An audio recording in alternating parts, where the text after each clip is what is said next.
gratitude is something that's certainly been in vogue in recent years. Demonstrating gratitude has been shown to have a relationship to somebody's happiness. And so the amount of gratitude that a person has, the thankfulness that they have for the way that their life is, has a relationship to that person's happiness, a correlation with that person's happiness, a positive correlation.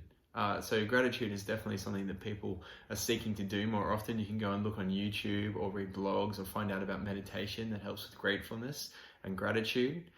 It's interesting when you read through the Bible that gratitude is so much at the heart of what God instructs his people to be like. And we see an example of that in our reading today in Philippians.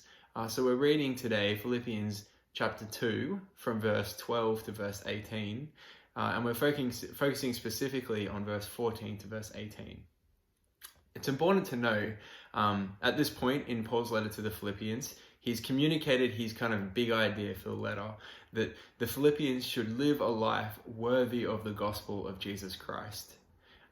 He said that back in chapter 1, verse 27. And there's this image that he gives of that your life, like if you have a set of scales on your hands, the gospel of Jesus Christ is a weighty, weighty thing.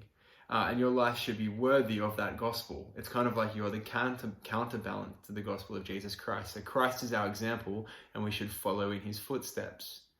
And we see that fleshed out.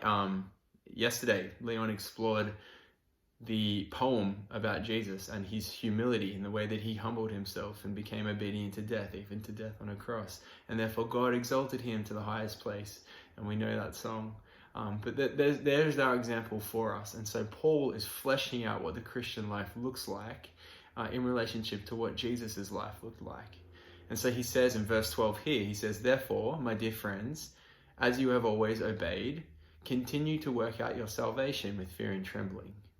And so Jesus was obedient to death, and therefore the Christians should obey and continue to obey.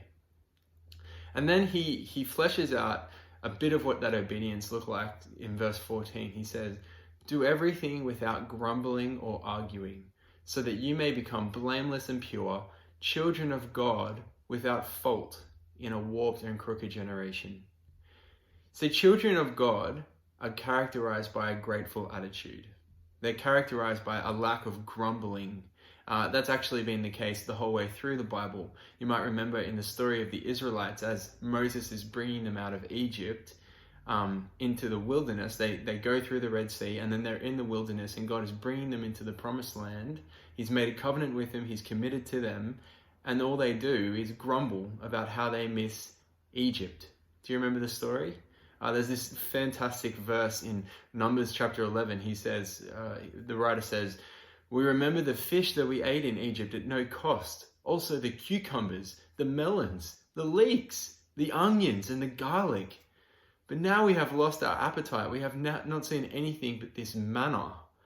And so they're grumbling, they're upset because they're in this situation where God has actually delivered them out of slavery and has committed himself to them, and they have the land of milk and honey in front of them. But all they're focusing on is what they miss from that place where they were back in slavery. Where are the leeks? We missed the leeks. And so God he doesn't let that generation enter the promised land because they grumble, because they're not grateful. And so Paul is saying that the children of God are characterized by gratefulness and a lack of grumbling. Paul talks about his own experience when we get to verse 17. He says, "But even I am being poured out like a drink offering on the sacrifice and service coming from your faith, and I am glad and rejoice with all of you."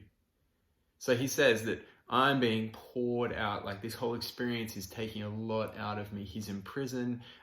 He's not able to be with the people that he wants to be with, but he says that I am glad and I rejoice with all of you. And so you too should be glad and rejoice with me, he says in verse 18. So there's this concept that our joy and our gladness and our gratefulness for what we have is not actually connected to our circumstance. It's connected to something deeper. Paul's going to explore what that deeper thing is in coming chapters. But let me just give you a bit of a task, or maybe a challenge for you to do.